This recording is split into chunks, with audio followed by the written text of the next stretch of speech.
தீபாவளி பொங்கல்னு விசேஷம் வந்தாலே நம்ம பலகாரம் செய்கிறது தான் பெரிய வேலையாக இருக்கும். நம்ம என்னதான் கடையில் வாங்கி சாப்பிட்டாலும் நம்ம வீட்டில் செஞ்சு சாப்பிட்ற மாதிரி இருக்காது.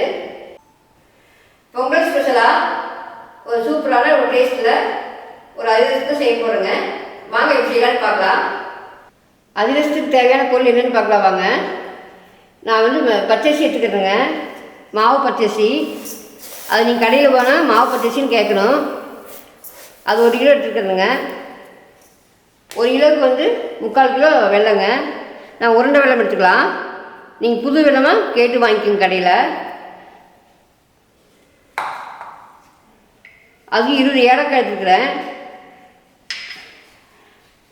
ஒரு துண்டு சுக்குங்க, இதுக்கு போதுமானது.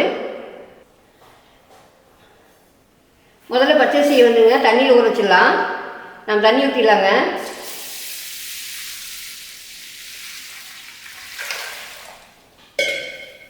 தண்ணி இந்தளவுக்கு ஊற்றிடுங்க. ஒரு 2லேருந்து 3 மணி நேரம் ஊற்று, அது போதுமான இருக்குங்க. அதுக்கு மேலே ஊற வேண்டாம். நம்ம அரிசி ஊறக்குள்ளே இந்த வெல்லத்தை வந்து நம்ம பொடி பண்ணிட்டு வந்துடலாம். ஏலக்காயுமே மிக்சியில் போட்டு அரைச்சிட்டு வந்துடலாங்க. சுக்கை வந்து நம்ம தட்டி பவுடர் பண்ணி கொண்டு வந்துடலாம். அரிசி வந்து 2.5 மணி நேரம் ஊற வச்சுட்டேன். ஊற வச்சுட்டு 2 டைம் கழுவிட்டு நான் வடிச்சு வச்சுருக்கேன் பாருங்கள். இது மாதிரி நீங்கள் வடித்து வச்சுக்கோங்க. இதை வந்து நம்ம வந்து ஒரு காட்டன் கிளாத்தில் நம்ம காய வச்சிடலாம். இது மாதிரி ஒரு காட்டன் துணி எடுத்துக்கோங்க. இது மாதிரி துணியை ஒரு டேபிளில் போட்டு நம்ம இது காய வச்சிடலாம். ஒரு ஃபேன் காற்றுல போட்டு இப்படி பரப்பி விடலாங்க. ஒரு 1/4 மணி நேரம் 1/2 மணி நேரம் இருக்குது.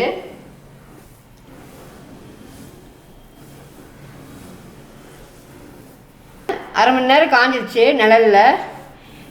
நம்ம வந்து ஈரப்பதம்லாம் போயிடுச்சு. தண்ணி இப்படி அரிசி இருக்கிற ஈரம் மட்டும்தான் இருக்குது பாருங்கள். இப்படி எடுத்திங்கன்னா இப்படி ஒட்டணும், அது மட்டும் போதும். நம்ம ஒன்று வந்து மிக்சியில் போட்டு அரைச்சிக்கலாங்க.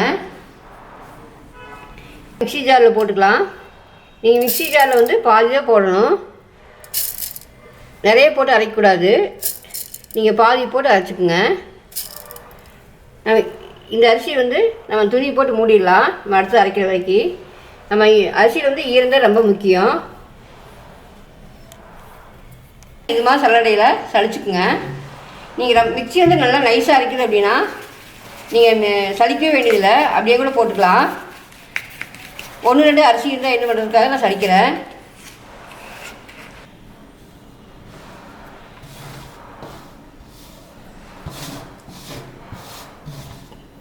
மாவு இல்லாமல் அரைச்சிட்டோம்.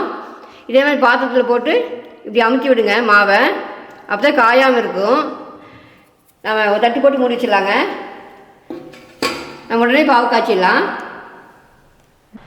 ஒரு அடிக்கனமான பாத்திரம் எடுத்துக்கோங்க. இது மாதிரி நம்ம பாவு காய்ச்சிக்கலாம். வெல்லத்தை போட்டுக்கலாங்க.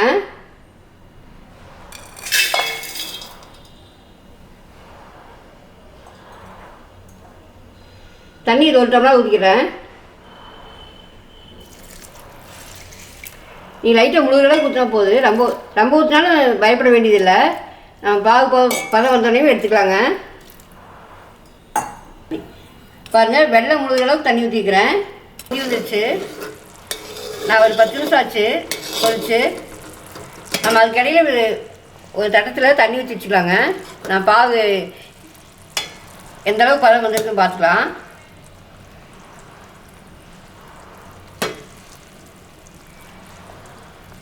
பாருங்கள், சேர்ந்து வரல. இன்னும் 10 நிமிஷம் கொதிக்கிட்டுங்க. 20 நிமிஷம் கொதிச்சிச்சு. நம்ம இடையில பாகு பதம் பார்த்துக்கலாம்.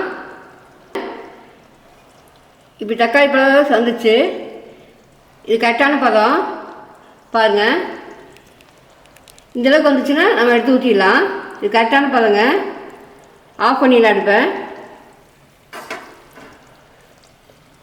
ஏலக்காய் 1 ஸ்பூன் போட்டுக்கலாம். இதில் மாவில் 1/2 ஸ்பூன் சுக்கு போட்டுக்கலாங்க.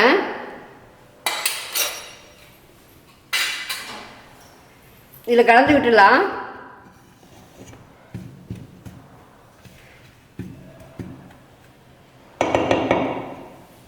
பாவை ஊற்றிடலாம் மாவில்.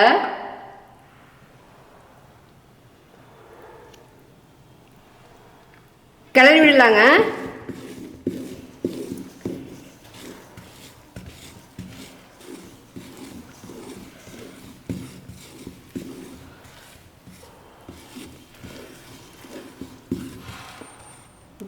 இப்போ எடுத்தோம்னா இந்தளவுக்கு மாவு இருக்கணும். அப்போ 2 நாள் ஆனால் அது கெட்டி ஆகிக்குங்க. நம்ம அதிரசம் சொல்கிற அளவுக்கு பக்குவம் வந்துடும். 2 ஸ்பூன் நெய் விட்டுக்கலாம். மேல் மாவு காஞ்சிடும். நம்ம நெய் விட்டு நம்ம தடவி விட்டுடலாங்க.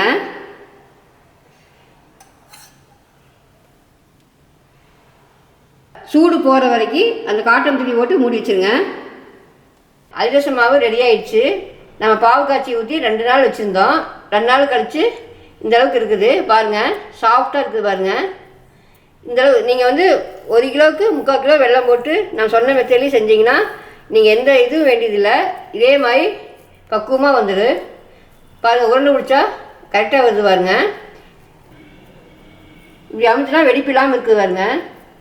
இதுதான் கரெக்டான பக்குவம். வாங்க நம்ம எண்ணெயில் போட்டு பொரிச்சு எடுத்துடலாம். சப்போஸ் மாவு லூஸாக இருக்குது அப்படின்னு நினச்சிங்கன்னா நீங்கள் அதே மாதிரி பச்சரிசி ஊற வச்சு நிழலில் உலர்த்தி மிக்சியில் அரைச்சி சளிச்சு போட்டுக்குங்க. நீ கெட்டியாக இருந்தாலும் கொஞ்சம் பால் தெளித்து காய்ச்சின பால் தெளித்து நீங்கள் பிசைஞ்சு எடுத்துக்கலாம். பாருங்கள், இது மாதிரி ஒரு பாலித்தீன் கவர் எடுத்துக்கோங்க. இல்லாட்டி இலை இருந்தாலும் எடுத்துக்கலாம். நீங்கள் இந்த கவர்லேயும் வந்து எண்ணெய் வச்சுக்கலாம்.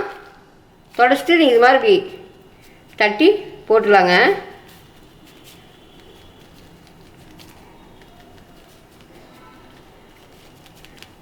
நீங்கள் இந்தளவுக்கு திக்னஸாக போட்டிங்கன்னா போதும். ரொம்ப லேசாக தட்ட வேண்டாம். இந்தளவுக்கு திக்னஸாக போடுங்க. அப்போ தான் வந்து உள்ள மாவு இருந்ததை சாப்பிட்றப்ப நல்லாயிருக்கும். எண்ணெய் காஞ்சிச்சு. நம்ம எண்ணெய் காஞ்சிச்சான்னு பார்க்குறதுக்கு சின்னதாக ஒன்று எடுத்து போடுங்க. போட்டோன்னே ஒரு 2-3 செகண்டில் மேலே வந்துச்சுன்னா காஞ்சிச்சுன்னு அர்த்தம். எண்ணெய் காஞ்சிச்சு. நம்ம தட்டி வச்ச அதிரசத்தை போட்டுடலாங்க.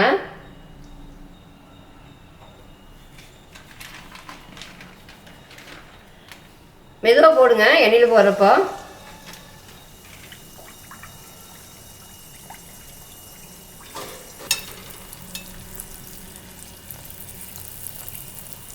பாருங்க அழகாக உப்பி வருதுன்னு. நீங்கள் திருப்பிக்கலாம் அப்படியே.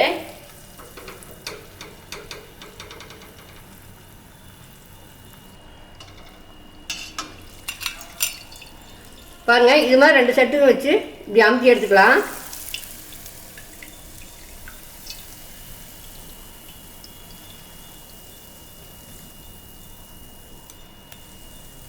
ரொம்ப எண்ணெய் புளிய வேண்டாங்க. நார்மலாக இப்படி அமுத்திட்டிங்கன்னா வர எண்ணெயே போதும். ரொம்ப அமுத்தி எடுத்திங்கன்னா இப்போ அதிரசம் வந்து கொஞ்சம் ட்ரையாக இருக்கும். இந்தளவுக்கு எடுத்துக்கலாங்க.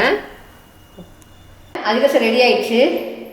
இதே மாதிரி நீங்களுமே பக்குவமாக செஞ்சு சாப்பிட்டு பாருங்கள்.